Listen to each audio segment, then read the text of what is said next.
So imagine you're walking down the street and you notice a building that's fully ablaze. And then you immediately realize your cousins are in there. Now, to run in and save them, that'd be very, very dangerous and costly to you. So how likely would you be to run in there? Also, if you do run in there, which cousin do you save? This experiment was actually done, not by kidnapping individuals and lighting buildings on fire, but by using fictional scenarios. We'll return to this later when the results of it might be a little bit more obvious. Anyway, this scenario provides the ideal backdrop for how relatedness or kinship influences social interactions. So given the theme of relatedness, I recruited my brother Bassem, who's a painter, a videographer, an all-around awesome artist, to help in the production of this video. So let's first start with cooperation. Cooperation was famously difficult to evolve. And just think of this.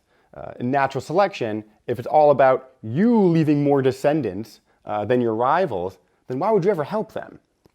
Well, this notion was tackled by William Hamilton in the 1960s. He had a very clever way of breaking down what your actual fitness is. He said there's really two ways in which you can increase your fitness. The first is through leaving direct descendants, by reproducing yourself, by having offspring yourself. The other is through the reproduction of your relatives. So your relatives share genes with you. So when they reproduce, it's kind of like you reproducing, but to a lesser extent. So ultimately, your cumulative fitness at the end of the day is how many offspring you produced, and also the offspring or the relative contribution of your relatives when they reproduce. So for example, I share 50% of my genes on average with my brother. So if I have a baby, that's say 1 unit of fitness for me. If my brother has a baby, then that's like me having half of a baby. So in the end of the day, if I reproduce and have 1 child, and my brother has 1 child, that's like me having 1.5 children. So you can clearly see the benefits of pro-social behavior directed towards kin. With that, you should expect that there are going to be mechanisms so you can differentiate kin from non-kin. So how do you know who your relatives are? Because someone told you? Well, that's one way of figuring it out. But how do other organisms, humans and non-human animals, how do they determine who their kin are, or who their relatives are? There's 2 general ways in which this is determined. The first is through matching. You could think of, if you're going to compare some sort of template about yourself to another individual. So do they look like me? If we're relatives, it means we share genes. So they could smell like me as well. So it goes into the category of matching. So that's one way. The other way is through assumptions. Just imagine you're a little baby bird and you're hanging out in the nest. And this little baby bird next to you, it's probably your relative. It's probably your sibling at this point. So that's the other category. So you have matching and you have assumptions. Now these come in handy when you want to preferentially direct pro-social behavior or cooperative behavior to kin. But there's also scenarios where you really, really, really want to avoid kin. For example, if you're a cannibal, you probably don't want to be around kin. And this was actually explored in spadefoot toads by David Fenning and colleagues. And the spadefoot toads, when they're little babies, are tadpoles. These tadpoles come in basically 2 flavors or 2 morphs. If individuals are raised on a vegetarian diet, essentially eating detritus, which is sort of decomposing organic matter, then they tend to mature into smaller tadpoles. If these tadpoles are fed meat or given a carnivorous diet when they're younger, then they can morph into these large individuals which become cannibals. So you can readily predict that they're going to express very different behaviors towards kin and non-kin. The vegetarians, you could imagine, should want to preferentially associate with kin, kind of get that herding effect, that sort of dilution effect or strength in numbers. The cannibals should not want to be around kin because their inclusive fitness is going to plummet with every successive sibling meal. So they investigated this by exposing vegetarians to kin and non-kin and seeing where do they go, who do they hang out with. and vegetarians tended to associate with their relatives or their kin. When they exposed the cannibals to kin and non-kin, they found the cannibals preferentially ate non-kin. So how were these tadpoles able to determine or detect relatedness? Well, they weren't raised together, even if they were kin, they were still raised separately. So the only way for them to do it was actually through some kind of matching. In the cannibal example, because they would readily swallow kin and non-kin, but they would spit out their kin. That all being said, all this goes completely out the window if the cannibals are starved for more than 48 hours. Another context in which you want to avoid kin is when it comes to mating. The negative consequences of inbreeding are quite well known, so we don't have to get into all that. But the mechanisms of incest avoidance is actually heavily researched by Deborah Lieberman, so I'll defer to her to talk about that. I started off looking at kinship and how we figure out who our kin are. And one of the main reasons for that is we all have this kind of innate incest aversion.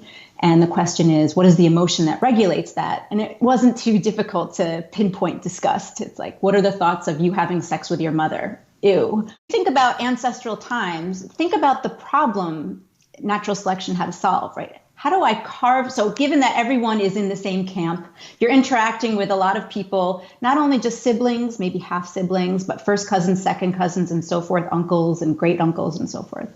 And so how does the mind carve between this person right here, really bad to have sex with and have children with, versus these less bad, much less bad, okay, these are probably much more preferable. And so the consequences, the deleterious consequences of mating with a close relative or a genetic relative, they drop off pretty quickly as you go away from the nuclear family. But that would be the difficult problem. How do you carve between close relative versus not close relative? Mm-hmm. And so one of the pieces of information that we've added to this mix, so by we, I mean John Tooby, Lita Cosmides, and I identified another cue. So Edward Westermark was the social scientist who said, hey, look, there's something about childhood co-residence or physical association during childhood that leads to this sexual aversion in adulthood. And so he pretty much put his finger on co-residence duration as an important cue. John Lita and I have said, well, hang on a second, that might not be the best cue. It's a good cue, but it might be a fallback cue. The best cue, who's a sibling? Who did your mother just birth, and who is she breastfeeding? So even if there's communal breastfeeding and there's a lot of helping in that particular way, offspring would have been, by the majority of time, would have been breastfed by their own mother. And so this is a very potent cue.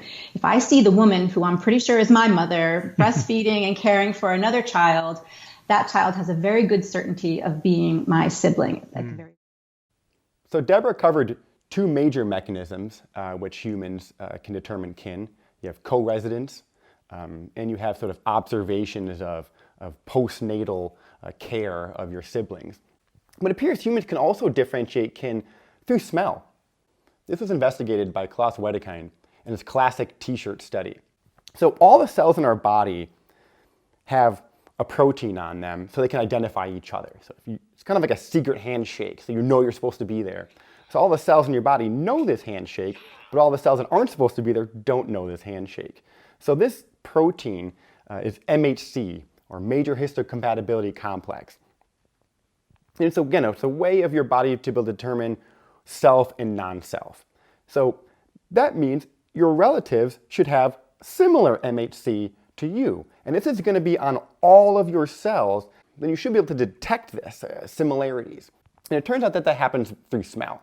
So in this study, the researchers recruited a bunch of males to wear plain t-shirts in consecutive nights, instructed not to have deodorant and use unscented soap so they kind of don't influence the smell here. And they gathered all these t-shirts and they had females smell them and rank them in order of which ones were more appealing or which ones were more attractive. And they also measured the genetic distance or the genetic similarity between these males and the females. So the researchers were able to associate the female's rank order of these shirts with genetic similarity. And it turns out that females found males that were more genetically dissimilar to them as more attractive, and individuals that are more genetically similar to them as less attractive. In other words, women find genetically dissimilar men more appealing or more attractive in their smell than genetically similar men. Interestingly, MHC dissimilarity, so genetic distance, is associated with the attraction of the smell or the appeal of the smell, but genetic similarity isn't associated with disgust. So they didn't find it appealing, but they also didn't find it disgusting. And this makes sense because, as we mentioned before, you want to express cooperative behaviors and associate with kin. So you just don't want to mate with them. So in the mating context, they should be disgusting, but in all the other contexts, they should be fine. So if you're disgusted with them all the time, it'd probably be pretty bad. Sometimes using assumptions to determine kinship can be taken advantage of. There's an entire group of parasites known as brood parasites that exploit the parental care of others. So I'm going to leave it to prominent evolutionary biologist Nick Davies to explain this fascinating example of the cuckoo bird. Now, the familiar two-note call of the cuckoo is our harbinger of spring. But for many small birds, the cuckoo's arrival heralds potential disaster. For she's not only our harbinger of spring, she's nature's most notorious cheat. Aristotle knew this over 2,000 years ago. It lays its eggs in the nest of smaller birds. They do not bring up their young. And here's the cuckoo, having removed a host egg, laying her own in its place, and then she's off. She'll never even look back at what she's done, and there's her egg. She'll never see her chick either. Many females are already halfway back to Africa before their chicks have hatched out. And yet for the hosts, the worst is still to come. They're now sitting on a bomb set to explode in 11 days' time, one which will destroy their clutch. When the young bird is born, it casts out of the nest with whom it has so far lived. And the credit for the first detailed description goes to Edward Jenner, the father of vaccination. To my astonishment, wrote Jenner, I saw the young cuckoo so newly hatched in the act of turning out the host young. The mode of accomplishing this was very curious. The little animal, with the assistance of its rump and wings, contrived to get the bird upon its back, and making a lodgment for the bird by elevating its elbows, clambered backwards with it up to the side of the nest till it reached the top, where, resting for a moment, it threw off its load with a jerk. And so the cuckoo takes command of the nest, and here it is, just about to fledge 17 days later, now 7 times the weight of the little warblers that tend it, just as if it was a chick of their own. Now, to early naturalists, this made absolutely no sense at all. And in The Origin of Species, in the chapter 8, which was all about instinct, about how behaviour can evolve by natural selection, his prime example was the natural instincts of the cuckoo. And his first point was that parasitism is not defective, it's positively advantageous. Freed from the burden of care, the cuckoo can lay more eggs than any parental species. And in fact, we now know parasitic cuckoos are especially prolific. And yet the sight of a little pipit feeding an enormous cuckoo chick makes you wonder why they're apparently being so incredibly stupid. Female cuckoos are very secretive. They monitor the progress of the host's nests, and then she times the laying of each of her eggs, just one per host nest, to coincide with the laying period of the host. Having chosen a suitable victim for her day's egg, she glides down, picks out one of the host's eggs, lays her own in its place, and she's off, uttering that chuckle all within 10 seconds. And you can't believe she laid in that short time, but there's the cuckoo egg lying alongside the 2 remaining host eggs, and the match to the reed warbler's own eggs is really rather wonderful. This scenario also plays out on the grander scale in ants. I'll leave it to entomologist Mark Moffat to describe this intriguing example of slavery in the ants. Yes, well, Lake Tahoe is one of the world bastions of slavery, at least among ants. One way or another, you have to get a large labor force to get things done, and if you can get it for free, it pays off. Unfortunately, that's been true in human history, and it's worked in ants. Sometimes the ants steal individuals of a closely related species. Sometimes they steal individuals of their own species. In any case, what they do is they bring these individuals back, and they're reared up by other slaves and do the work of the society. They steal the pupa, and in this case, it's a matter of trickery, because ants, like birds, imprint on their fellows, or fellow gals, since they're all females, when they emerge as adult individuals. And if they come out in the wrong society, if they emerge in the wrong society, they just start working, assuming they're in the right place. But the slave makers here in Lake Tahoe are so, they need their slaves so much that they will actually starve to death unless a slave hands them food. They will not recognize food put in front of them. In any case, you can imagine if an individual is stolen, and cannibalism is very common in ants, and but you only get a payoff of eating one little snippet of food. But what if you accidentally let it grow up, and suddenly you get like weeks and weeks of free labor? There's this payoff could easily, one way or another, have led to the adoption of this slavery behavior. Overall cooperation amongst kin or relatives, it makes sense, but it has its limits, because at the end of the day, you're related to yourself 100%, and you're related to your siblings, or full siblings, on average 50%. So ultimately, I'm twice as important as you are.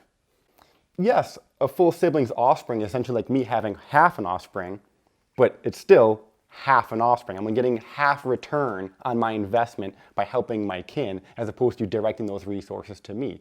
So while William Hamilton's framework of inclusive fitness can predict cooperative behaviors or pro-social behaviors between kin, it can also serve as a foundation for really nasty rivalry amongst siblings. And this can actually be expressed in siblicide, which is actually the killing of your siblings. So the rivalry amongst siblings is really prominent when you look at examples of the succession of rulers. So in the animal kingdom, hyenas are matriarchal, which means they're run by the female. So if she has multiple daughters, then they now have a conflict, because only one of them is going to essentially take the crown. And that's why these daughters, or these female siblings, often kill each other. This conflict obviously also played out in humans. In the Ottoman Empire, a policy of royal judicial fratricide, which is killing your brother, killing your royal brothers, was introduced by Sultan Mehmed II. And this was in response to a bloody civil war that his grandfather played out amongst his siblings, in which they were fighting over the crown, and ultimately almost led to the destruction of the actual empire. With this policy, when the Sultan produced his first male heir, immediately his brothers would be taken and strangled with a silk cord, so basically a silk rope, because you could see there's obviously a direct conflict there. The brothers are going to be next in line succession for the crown, but once the Sultan actually has a male heir, well, now that male heir leapfrogs the brothers. So ultimately you're going to have a conflict of interest between the male heir and the brothers. So to eliminate this conflict, that's why all the brothers essentially eliminated. This got really nasty with Mehmed III when 19 of his brothers were murdered. Ultimately, this policy was transformed by Ahmed I, in which after that, they would essentially just, when the first male was produced, they would just confine the brothers to the royal palace. So what predicts this rivalry? What predicts this conflict, or the siblicide? Well, this is heavily researched in birds, and it really boils down to two basic reasons. The first is, are the resources limited, and are the resources monopolizable? So ultimately, how much of the resources there to go around? If it's very limited, then you can imagine you can have much more conflict between your siblings. And also, how monopolizable is this resource? So in the aforementioned example of the empire, only one individual is going to be king, so that you can't spread that amongst your relatives. So resource availability was investigated in the cattle egrets. And what they found is that as less and less and less food was being brought to the nest, aggression amongst siblings increased, ultimately leading to siblicide. So this notion of resource monopolizability, contributing to sibling aggression or siblicide, was investigated by Douglas Mock. And he suggested that the more monopolizable a resource, the greater amounts of aggression or siblicide you're going to see in these species. So he compared great blue heron chicks that rarely strike each other to egret chicks, which often express sibling aggression and siblicide.